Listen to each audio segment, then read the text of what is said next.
आज योगिनी एकादशी का व्रत है, जो आषाढ़ मास के कृष्ण पक्ष की एकादशी कही जाती है। इसका नाम योगिनी एकादशी है।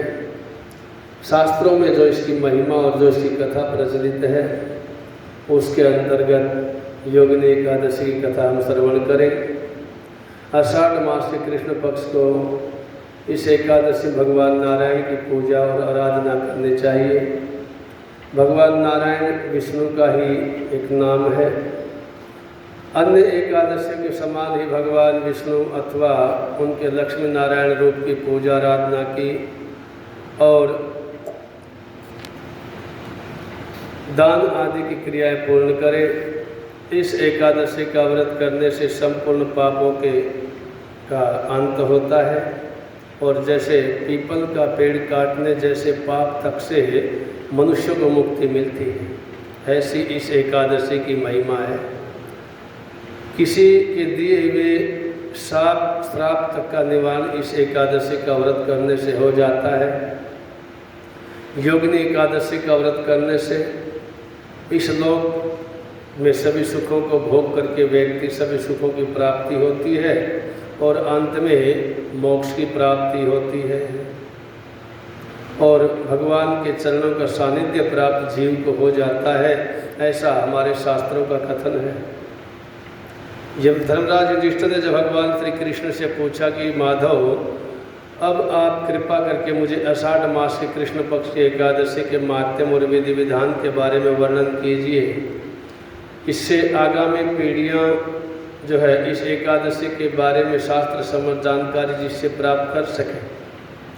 भक्तवत्सल भगवान श्री कृष्ण कहने लगे, राजन, आषाढ़ मास के इस एकादशी का नाम योगिनी एकादशी है। जैसे पहले बताया, समस्त पापों का क्षय करने वाली है और इस लोक में सभी सुख और अंत में मोक्षदायक है। इस एकादशी का व्रत करने से देवताओं के दिए हुए श्राप तक से मनुष्य को मुक्ति मिल जाती है। पुराणों में वर्णित एक कथा मैं आपको सुनाता हूँ, ध्यानपूर्वक सुने। स्वर्ग में इंद्र की अलकापुरी नामक अत्यंत भव्य और रमणीय नगरी है। इसमें यक्षों का राजा कुबेर एक भव्य भवन में रहता था।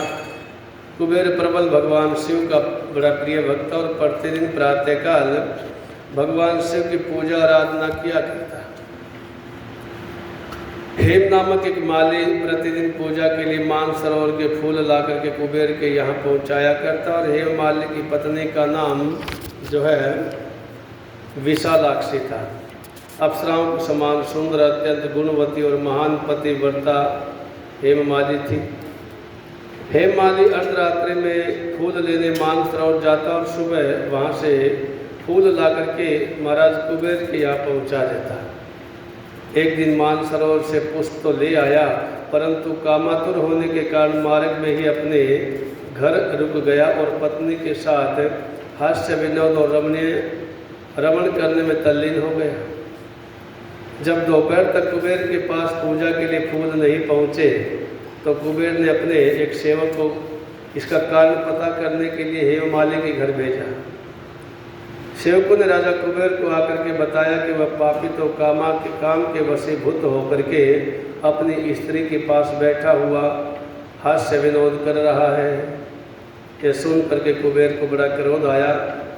हेममाली को बुला करके लाने की आज्ञा दी।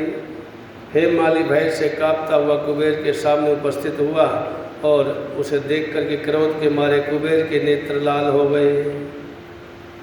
फिर कहने लगा, रे पापी नीच, तूने मेरे पूजनीय ईश्वर के भी ईश्वर श्री भगवान शिव महाराज का अनादर किया है।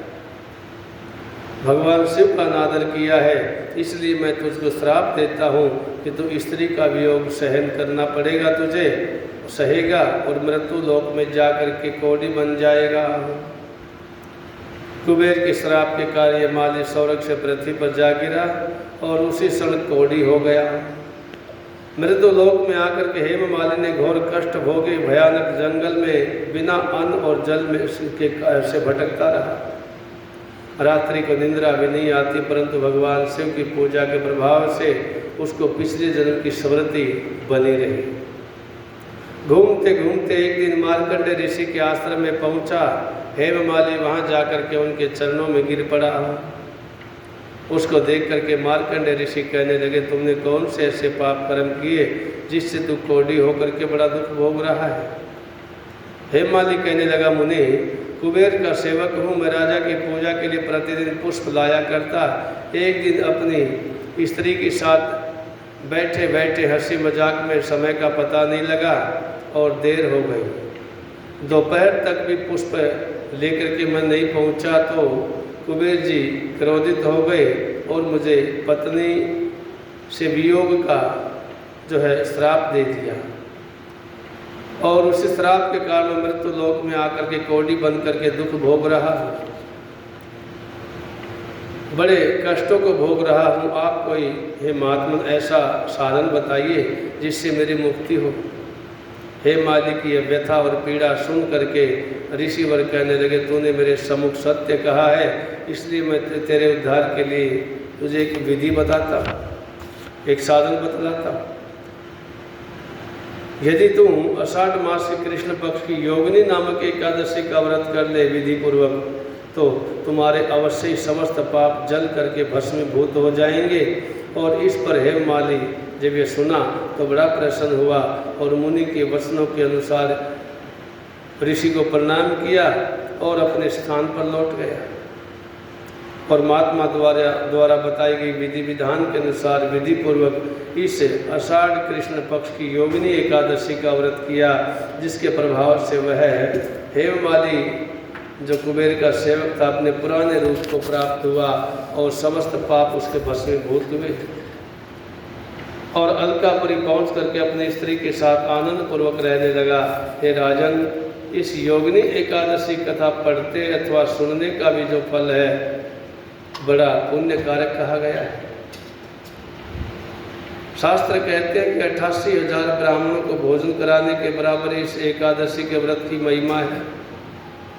जबकि इसका व्रत करने पर तो समस्त पाप दूर हो, साथ में ब्राह्मणों का भोजन कराने का पुण्य तो प्राप्त होता ही है और समस्त पाप दूर होकर के अंत में स्वर्ग की प्राप्ति हो जाती है।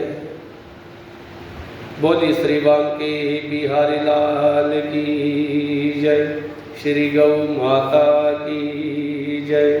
अच्युतम केशवम राम नारायणम कृष्ण दामोदरम वासुदेवम हरि, श्रीधरम माधवम गोपिका वल्लभम जानकी नायकम श्रीरामचंद्रम भजे।